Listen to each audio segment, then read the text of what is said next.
Hello, and welcome to my channel.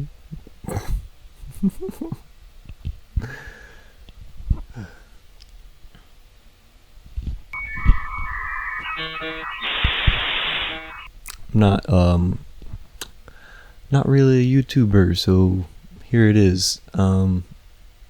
Just replying back to the friendly neighborhood apologist over here. Watched his video, how to have a conversation with a Mormon, friendly neighborhood apologist. I left a comment. Good video, but would you really want to change the Mormon's view? Do you really believe your view will help him? Do you know your view is better? Reminds me of the story about a monkey who scurried down a tree and safely pulled up a fish out of the water to save it from drowning. Okay, yeah. First off, I have no problem with like people having a religion or expressing their religious views.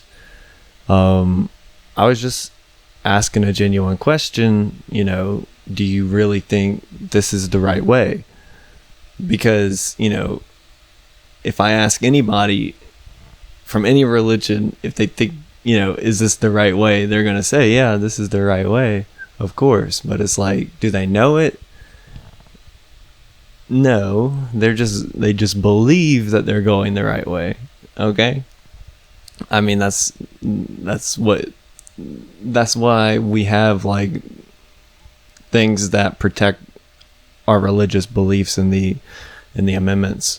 I don't know what amendment it is, but it's to protect our beliefs because we can't prove them or anything. It's not knowledge, it's a belief, and to know it's a belief. And I want other people to know that, if anybody from any religion is saying, hey, follow me, this is the way, come on, let's just get on my ship. And ship is a metaphor for religion, obviously a religious or type of cult or something like that. Hey, just follow me, I'll take you the right way. I'm pretty sure this is the way to go. That's all that religions are saying. Like, they're not really like, hey, I know the right way. They're saying, I believe this is the right way to go. And that's okay. But I mean, it's not knowledge. And that's all I'm trying to get at here. So with that in mind, let's see what he is going to reply to us with. You seem to think that different beliefs are no more true than the others. However, if you believe something and have good reason to think that it's true and it has ramifications for others' lives, such as life or death and relationship to God, the most unloving thing you can do is not to talk to them about it. I have good reason to think that Jesus is who he claimed to be, the way and the truth and the life.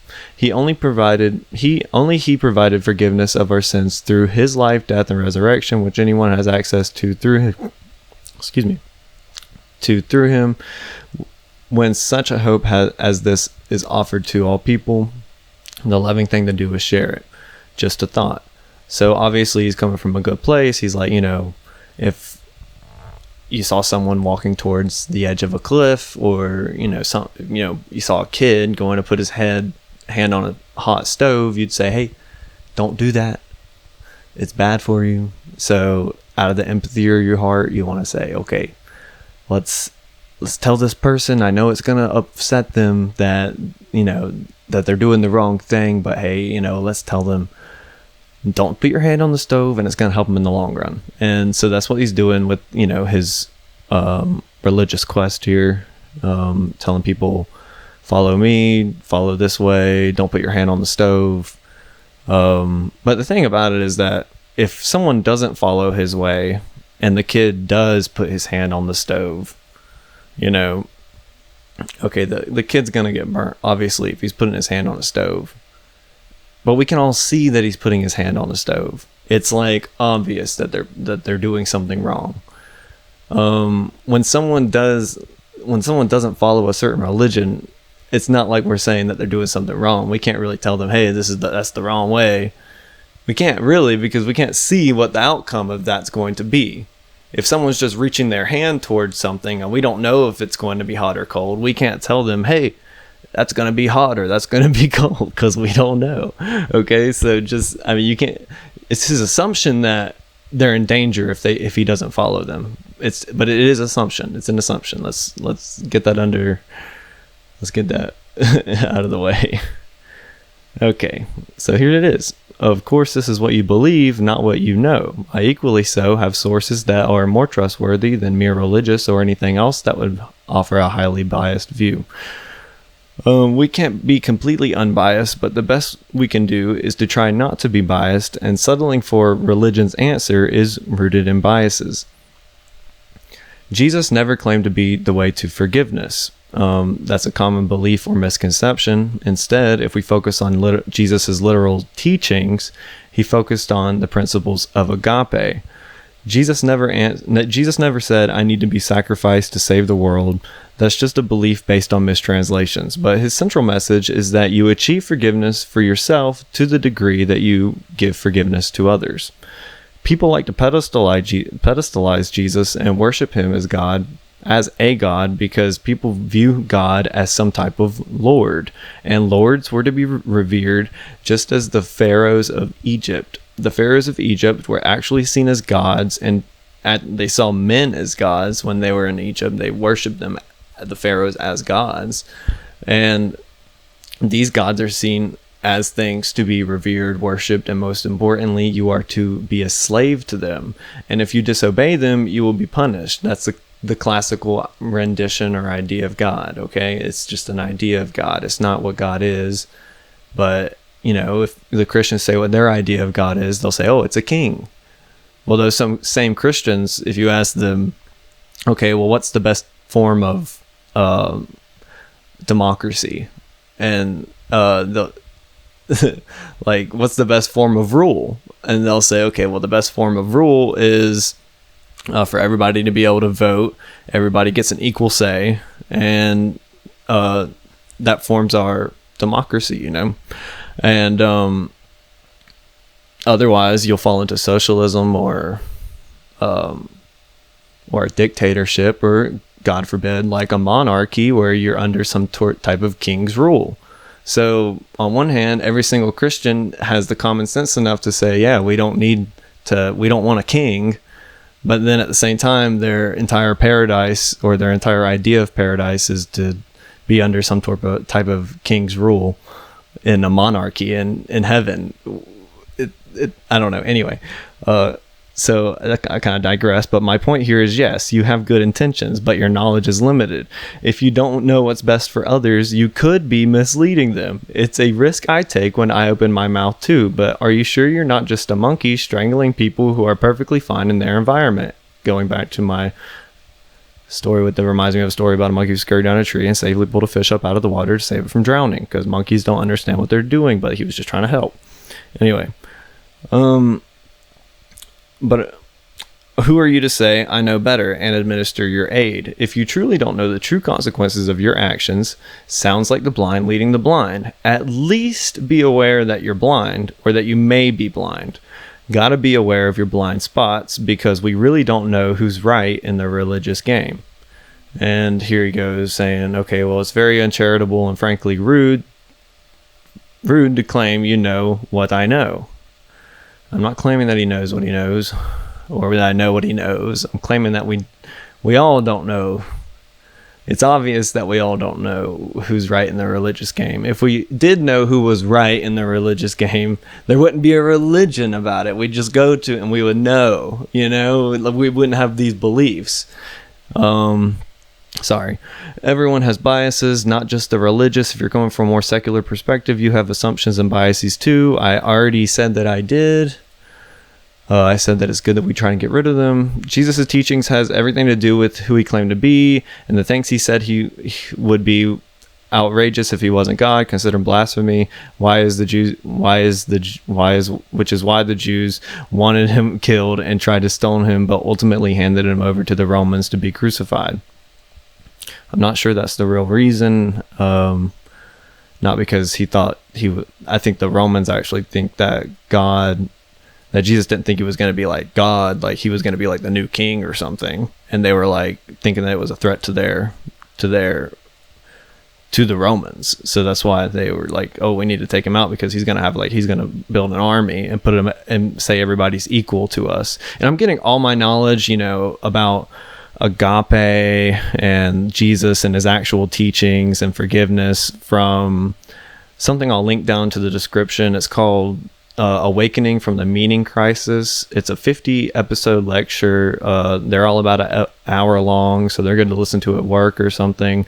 But I don't get sponsored by him or anything, obviously, because this is my first video doing any crap like this. But I listen to them at work. This is probably my second time listening to second or third time listening to that lecture series, and it's by John Vervaeke, and he talks about actual literal teachings of Jesus, and not everybody's not today's translation of those teachings, but actually what Jesus himself taught. So that's something good to check out. I love those. I listen to a ton of things. I've got 48 different titles just in the spiritual and religion genre in my Audible, just to brag a little bit.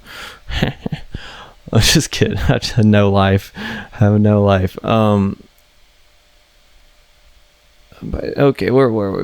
Okay, yeah, here we are. As far as translation goes, your claim is inaccurate. Okay, yeah, I was just saying mine is actually a little bit more accurate, but he doesn't know that. We have 30,000 manuscripts recovered from historic writing, and yeah, I'm sure we do. And there's but we have a lot of different translations of the Bible, a lot of different interpretations of the Bible, and anybody who says this is the truth about the Bible it's just their interpretation. There is no truth, it's just belief. Okay, there's no knowledge about it. Is important to be gracious towards others and take the position of a learner. Yes, that is very important. I already said everyone, including myself, has biases, so your second paragraph is pointless. Yeah. The point went completely over your head. Yeah, the point is to try not to have biases. Joining a religious group or cult is the exact opposite of trying not to have biases, because they're just full of biases. It's like if you're trying to find the truth, and a lot of people, there needs to be a new definition of the truth, okay? Because a lot of people confuse the word truth now. They're like, truth is what we believe. Like, belief is synonymous with truth now. And I would just say, what is truth? If I'm looking for truth, I'm looking for a genuine answer. A genuine answer. That's it. Like, a genuine answer. I don't even want to get too deep into that. I could probably make a whole hour-long video on what I mean by a genuine answer. But you know what I mean by a genuine answer. Not this. Nothing. Not a belief. Not a belief. It's nothing to do with beliefs. I don't think God has anything to do with beliefs. Of course, that could just be my belief. I always say, I'm not saying I know any of this. This is all just I don't know any of this. I'm not going to tell you that I know any of this, because I don't want you guys to follow me and I could be going the wrong way, okay? So that's just what I'm saying. I don't know. There's some other stuff going on here. I think he deleted some comments from some other people, and I agreed with them, right? Because no man knows which religion is correct. That's why we call them belief systems, not facts. So my question still stands. How can you be a guide to the correct location if you don't know which way you're really going? Regardless, the friendly neighborhood apologist gleefully pulls the fish out of the water. It seems a bit arrogant to assume no one knows which religion is correct. I'm not really assuming that. I'm saying it's most likely, okay? Like, there might be one person in the world that comes around like Jesus, and he might actually know what's real, like he might be the God, and he comes around, he's like, oh yeah, I know what's real, and he knows, but if we can't know that, because no one was sure if Jesus was real. No one could even know that for sure. Like, when they were down there and everybody's sacrificing him, they were still debating, is this guy Jesus? I don't know. And it's like, he's right there and you still couldn't tell. And it's like, so it still comes down to belief. Even if you're like perceiving things, it still comes down to belief. We can all perceive and say what's real, and it could still not be real. Okay? Like, just how there was a time when we all believed that everybody circled, that the entire universe circled the earth. Okay, we thought that everything orbited around us, and it made sense to us. Okay, it made sense to us perspectively. Okay, we could, if the world And we didn't even think that the world was spinning at one point, okay? I mean, we would throw something up in the air and it wouldn't land behind us, you know? It was like, okay, and we know now why, but back then we didn't have the reasons to justify why. We'd be like, okay, well, if we're moving and we throw something up, clearly it's going to move past us, especially if you're saying that we're moving at like 65,000 miles per hour in the middle of space. This stuff's going to land back there. Like, and we didn't have that reasoning, so it made more sense to us to think, okay, yeah, we're standing still. We're on a flat Earth. We're not on a spinning orbital round thing. And it made more sense to us to be like, oh yeah, we have I can't even remember, I went off on a tangent, but the point is like, oh yeah, like it made more sense to us to say, oh yeah, we're at the center because clearly we can see the sun. The sun is actually circling us. We can see that, and we can see the moon chase it, and like it's going around us, obviously. And when the math lined up, and the math was saying no, it makes more sense if we put the sun at the center and we're circling it. Nobody wanted to believe it at first because that's not what we experienced. So even though everybody is experiencing something, it doesn't really necessarily mean it's true either.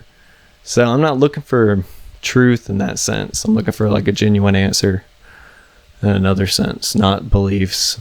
I don't know. He just keeps going on about what Jesus did and what he believes, and why he's got confidence. This other guy comes in. God gave his one and only son so that whoever believes in him shall not perish but have eternal life. Exactly, it's believe. It doesn't say whoever knows Jesus, whoever believes in Jesus. This guy gets it. It doesn't say whoever knows Jesus. The entire religion is built on beliefs, as are all religions. They're not built on knowledge. If they were built on knowledge, then the concept of faith that religions jabber about will be pointless, because you only need faith if there is doubt. You can't have faith if you know for certain. So he's not making an assumption when he says you don't know, you only believe you know. And that's actually really true. It would be someone actually is making it more sense here. It would be an arrogant assumption to assume no one knows which religion is correct if I were assuming, but you assume, I presume. But why do you believe something? You believe it because you think it's true, don't you? The faith in the Bible, blah, blah, blah. I don't know. All this gets really boring. I think he's really missing the point. There's another part down here where he's like, he throws this in my face. For someone who is commenting on a video about humility and talking with grace to others who holds different views from your own, you don't seem to have gotten the idea. So he's basically like, saying that, you know what he says when he says you don't seem to have gotten the idea, he automatically implies that he himself does have the idea. So now he's saying, or he's flaunting the fact that he knows what it's like to be humble and he knows what it's like to be gracious to others, but he's saying that I don't. He's like, I know what it's like, but you haven't even gotten the slightest clue yet. And I just thought that was fucking hilarious, because he's like, I'm more humble than you are. I am far more gracious than you are. I'm far more humble. He's like, literally, I was like, you seem very prideful that you do have the idea that we're humble and gracious. He's like flaunting your humbleness and graciousness. I'm more humble than you are. I'm more gracious than you are. Like, what? It's so ironic. Like, how does he not see this? The irony in what he's doing. He's like, well, you don't even have the idea what it means to be gracious and humble. Like, what? Okay, like, I'm pretty sure God's grace reigns on everybody, okay? If I was gonna choose a religious belief, I would choose something a little bit better than that and be like, God's grace reigns on everybody. And this whole thing is, I'm more humble than you are. You know, I might be coming off as arrogant and prideful and stuff, okay? But I'm not being ironic about it. I'm not being like, okay, well, I'm standing with my pride. I'm not, he's spitting on pride and being like, pride is disgusting. And he's like becoming prideful of the fact that he's spitting on the pride. He's like, I'm humble. I'm gracious. Like, he's trying to show off how humble he is to me right here. And then he's just like, okay, have a good day, blah, blah, blah. And the other guy was like, every Christian I know acts like you just did, met with a blatant contradiction, and simply finds a way to evade the conversation. There's a lot more shit here you guys can read. And I was like, for someone who is bragging about their own humility and graciousness, you don't seem to have gotten the idea.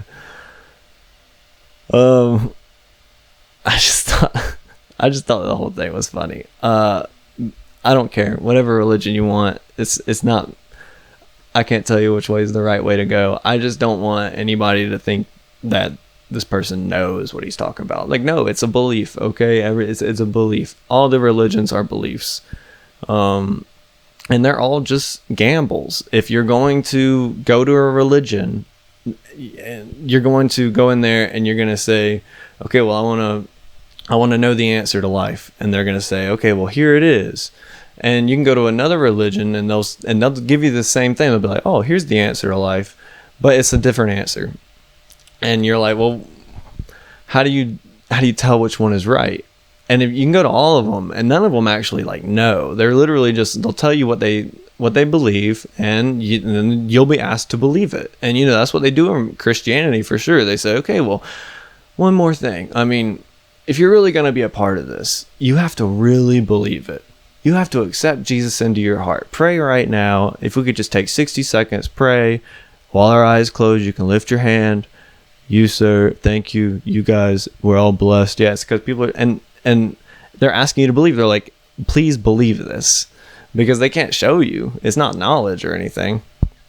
And I'm against beliefs in that way, because you just never know who's telling you to go the right way.